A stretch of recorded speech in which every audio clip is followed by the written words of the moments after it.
सुनना चाहोगे? और आज हम अपने व्यूअर को और हमारे जो रिक्शे वाले भाई है कष्टकरी है, जो हमारे टैक्सी वाले भाई है कष्टकरी है, उसी के साथ हमें हर बार हमारे भाइयों को प्रताड़ित करने वाले राज ठाकरे वाले लोगों को और हमारे परिवहन मंत्री प्रताप को भी हम बताना चाहते हैं।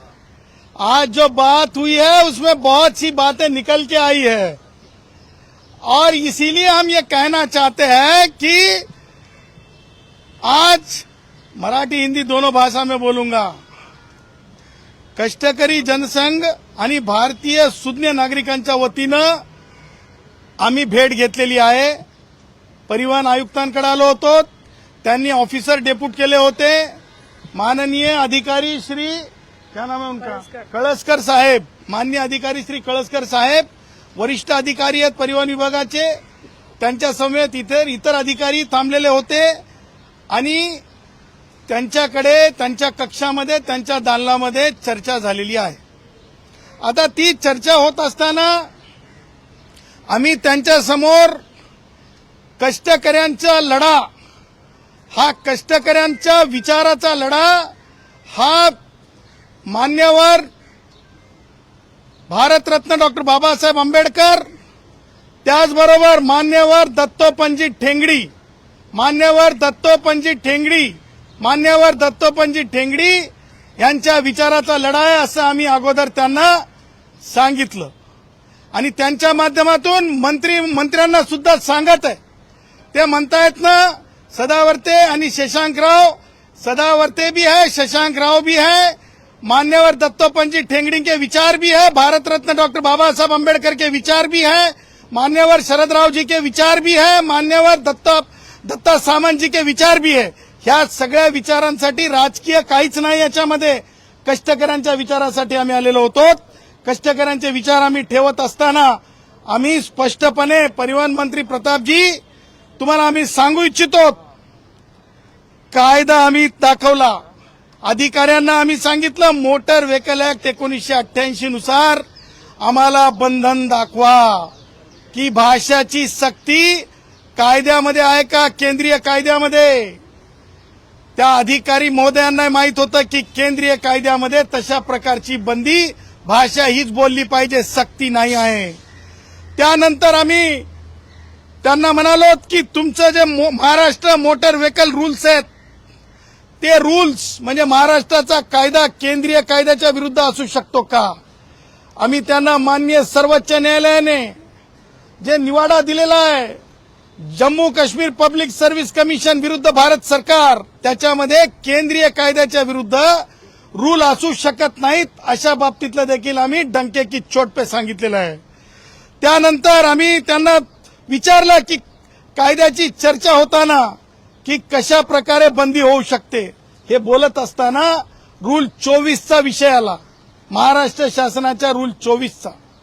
त्या रूल 24 मध्ये आम्ही त्यांना सांगितलं काय आहे अंतर्भूत हे लक्षात घ्या, मराठी भाषा and other languages of that region, म्हणजे नुसती मराठी भाषा नाही आहे तर त्यासोबत त्या भूभागावरल्या इतर भाषा सुद्धा आहेत।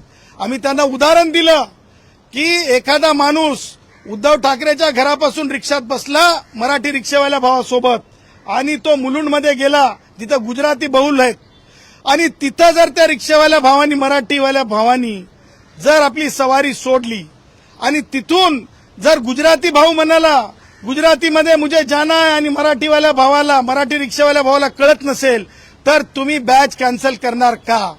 कारण तुमच्या कायद्यामध्ये तसं म्हटलेलं आहे। ही अँबिग्युटी आहे, हे इम्बॅलन्स आहे, हे केंद्रीय कायद्याच्या विरुद्ध फारकत देऊ नये हे सुद्धा आम्ही अधिकारी महोदयांना सांगितलं। आनंदाची गोष्ट ही आहे अधिकाऱ्यांवर कारवाई करतील, रागात येतील प्रताप सरनाईक, परंतु सांगणं आवश्यक है प्रताप जी, आपके अफसरों ने भी ये कहा, हमारी बात से सहमति रखी कि कानून को टटोलना पड़ेगा, कानूनन टटोलना पड़ेगा, क्योंकि फैक्ट के साथ कानून को हमने बताया, ये उन्होंने माना। आणि त्यांनी जेव्हा त्यांच्या स्वतःच्या अधिकाऱ्यांनी हे मान्य केलं कायद्याच्या बाबतीमध्ये, तेव्हा एक गोष्ट लक्षात घेण्यासारखी आहे, अधिकाऱ्यांचं तरी किमान परिवहन मंत्री ऐकतील एवढी माफक अपेक्षा आहे. आम्ही त्यांना सांगितलं की भारताच्या संविधानानुसार जे आहे उद्याच्याला आमचे हक्क बाधित होऊ शकतात. त्यांनी सांगितलं कसं. आमच्या रिक्षावाल्या भावाने सांगितलं की जर एखादा ग्राहक बसला आणि त्याला पैसे द्यायचे नसतील तर तो आमच्या सोबत म्हणेल, मी जर म्हणालो हिंदी भाषिक आमचा म्हणाला की भैया 10 रुपये हो गए, तर तो म्हणाल काय काय काय व्हिडिओ चालू करेल आणि तो 10 रुपये देण्याचं टाळण्यासाठी, पैसे देण्याचं टाळण्यासाठी तो म्हणेल मराठीत बोल, मराठीत बोल, मराठीत बोल. भाषेचा अपमान करेल, भाषेला खंडणीसाठी वापरेल, भाषेच्या नावावर देशाला तोडण्याचा प्रयत्न करेल. व्यसनाधीन होऊन तो जे काही चुकीचं करता येईल ते करेल. अशा प्रकारचं कोलीत दिलं जाऊ शकत नाही. हे आज आम्ही मान्यवर अधिकाऱ्यांना सांगितलं. मान्यवर अधिकाऱ्यांनी आम्ही सांगितलं की 1 मे हा महाराष्ट्र दिन आहे, हा कामगार दिवस आहे. हे कामगार दिवस का निवडला तुम्ही दत्तोपंत ठेंगडी मान्यवर यांच्या विचाराची पडताळणी करण्यासाठी निवडला, त्या चुलीला बंद करण्यासाठी निवडला, त्या मुलाबाळांची आबाळ होण्यासाठी निवडला. आणि आम्ही सांगितलं की असं होता कामा नये. आम्ही चिंतित आहोत, आम्ही कष्टकऱ्यांसाठी आहोत. आणि त्यावर अधिकाऱ्यांनी सांगितलं. आणि तुम्हाला सांगतो अधिकाऱ्यांचं जे भाष्य आहे की हो कायदा आम्ही तपासूत, हो तुम्ही सांगितलेल्या फॅक्ट देखील महत्वाच्या आहेत, हो ह्या सगळ्या बाबी लक्षात घेता कारवाईच्या नावाखाली कुणाचे हक्क जे बाधित होणार नाहीत ह्या बाबतीत देखील अधिकाऱ्यांनी सुद्धा चिंता व्यक्त केलेली आहे. त्यामुळे सांगायचं तात्पर्य हे, अधिकाऱ्यांना जे अधिकार संविधानात दिलेत त्या अधिकाराचा वापर करावा आम्ही सांगितलं. आम्ही अधिकाऱ्यांना आज एक सूचना केली की एखाद्या वेळेस मंत्री चुकीचं सांगत असतील, कारण आमच्या समोर उदाहरण विलासराव देशमुखांचं आहे. त्यांनी सानंदाच्या प्रकरणामध्ये फोन केला होता, सुप्रीम कोर्टाने डटावलं होतं. आम्ही तेच उदाहरण दिलेलं आहे की अधिकाऱ्यांना जर मंत्री चुकीचं सांगत असतील, चुकीचा सल्ला देत असतील तर तो सल्ला ऐकला जाऊ नये. त्या सल्ल्याच्या ऐवजी कायदा काय म्हणतो ते ऐकला जावं, असं देखील आम्ही अधिकाऱ्यांना विनंती केलेली आहे. एकंदरीत आजचं बोलणं कष्टकऱ्यांच्या बाबतीत आम्ही अधिकाऱ्यांच्या माध्यमातून शासनापर्यंत पोहोचवलं. आम्ही माननीय मोदीजींचा जय जयकार केलेला आहे त्यांच्या कक्षात. आम्ही त्यांच्या कक्षामध्ये जे मोदीजी श्रमवीर म्हणतात कष्टकऱ्यांना, त्यांचा जय जयकार केलेला आहे. आणि जय जयकार करून आम्ही रणशिंग फुकलेला आहे की कष्टकऱ्यांची कोणत्याच प्रकारे अपमान होऊ देणार नाहीत. आणि आम्ही रणशिंग ह्याच्यासाठी म्हणत आहोत की प्रताप सरनाईक नाव घेऊन जे बोलत आहेत, सांगत आहेत, असं तसं मी नाही, त्यातली जी वात्रटिका आहे कडी लावा आतली, त्या प्रकारे जे वक्तव्य करत आहेत त्यांना आम्हाला सांगायचं आहे की याच्यामध्ये आम्ही तुमच्या बैठकांसाठी तयार नाहीत. तुम्हाला जर बोलायचं असेल तर रिक्षा स्टँडवर या, ही आमची डंकेकी चोट पे त्यांना भूमिका आहे. आणि रिक्षा स्टँडवरच त्याचा निर्णय करा. आणि जोपर्यंत हा निर्णय होणार नाही तोपर्यंत एकाही कष्टकऱ्याला, लक्षात घ्या महत्वाची एक गोष्ट, आज अधिकाऱ्यांनी सांगितलं जर एखाद्यानी जर बॅच रद्द केला तर काय झालं. बघा किती शहाणपणाचं बोललेत प्रताप सरनाईक ते. बघा अधिकारी किती शहाणपणाचं बोललेत. ते अधिकारी बोलले पाटील मॅडमला जर एखाद्याने चुकीचा जर हे केला, बॅच किंवा लायसन रद्द केलं तर अपील करता येते. बघा किती हुशार आहेत ते. त्यांनी स्वतः सांगितलं. म्हणजे ते सुद्धा एक कष्टकरी आहेत. आणि कष्टकऱ्याची भाषा ओळखली जाऊ शकते. आमच्या कुणीतरी सांगितलं की आमचे प्रताप सरनाईक सुद्धा रिक्षा चालवायचे. काय रिक्षाचा नंबर होता? 7578 हो मग 7578 त्यांचा गाडी आम्ही रिक्षा नंबर सांगायलो. रिक्षा नंबर आमच्या कष्टकऱ्यांनी ते 7578 जेव्हा ते पहिले रिक्षा चालवायचे तेव्हा त्यांचा गाडी नंबर होतो, मॉडेल नंबर पण पाहिजे तुम्हाला भेटून जाईल. 7578 आमच्याजवळ सगळंच आहे. आमच्याजवळ सगळंच है. इसीलिए हम कहते हैं युवाओं के और कष्टकरियों के नात को नहीं लगना. कल भी हमने कहे थे उद्धव ठाकरे हो जाता है जो विरोध में जाता है, जो विरोध में जाता है वो उद्धव ठाकरे हो जाता है. हाँ.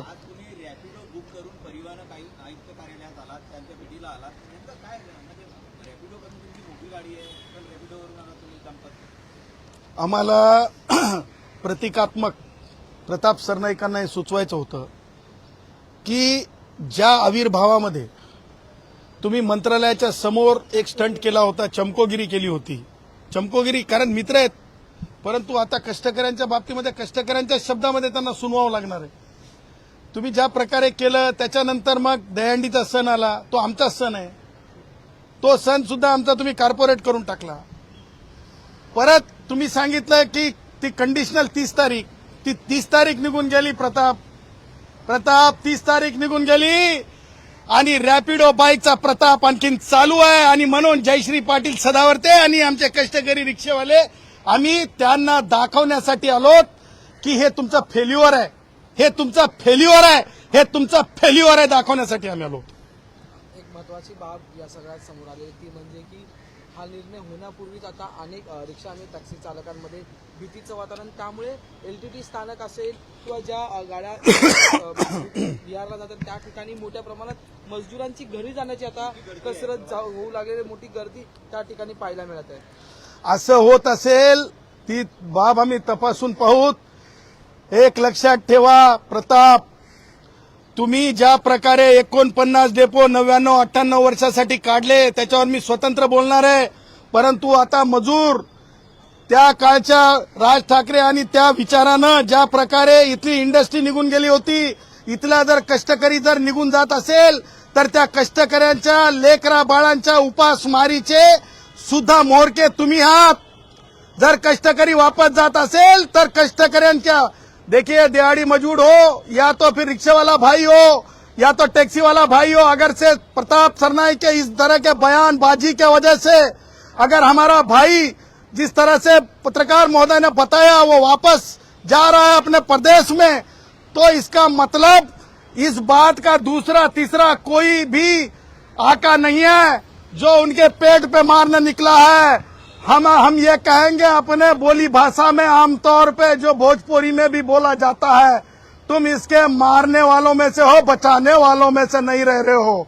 तुम मारने वाले में से बन गए हो प्रताप जी, तुम बचाने वालों में से नहीं रहे हो. इसलिए खबरदार इस तरह का पंगा नहीं लेना, वरना तुम बिला वजह उप मुख्यमंत्री एकनाथ राव जी शिंदे साहब का जो है गरिमा नीचे ला रहे हो. एकनाथ राव जी शिंदे साहब का इमेज नीचे ला रहे हो, उनके इज्जत को आप खराब कर रहे हो. राज ठाकरेंनी नुकतीच एक पोस्ट केली होती महिला विधेयकावर लिहिताना. त्यांनी म्हटलं होतं की या सगळ्या राज्यातून ही सगळी मंडळी आता गुजरात, केरळ आणि मुंबई त्यांची संख्या वाढू लागलेली आहे. स्वतःच्या राज्याचा विकास करत नाही आणि त्यामुळे या सगळ्यांचे लोंढे जे ते परत राज्यात जाऊ लागलेले आहेत. आज गुजरातवर सुद्धा तशी दृश्य जी आहेत ती मोठ्या प्रमाणात या राज्यातील लोकांची पाहायला मिळाली. बघा, राज ठाकरेला संविधान किती कळतंय मला माहित नाही, पण एकाच शब्दात सांगतो, एकाच वाक्यात सांगतो, राज ठाकरेला टोल टन टन टन चांगलं कळतंय. राज ठाकरेला कानात बोलायचं कळतंय. आणि नवीन महापालिकेचे आयुक्त आले की ताबडतोब भेटायचं मात्र राहून जात नाही, एवढं मात्र सांगतो. ब्रिज बुईडुक बुईडुक. ठीक आहे, चलो थँक्यू. रोहित पवारांचा प्रश्न आहे. त्यांनी असा आरोप केला की DGCA मध्ये मोठा घोटाळा झालेला आहे.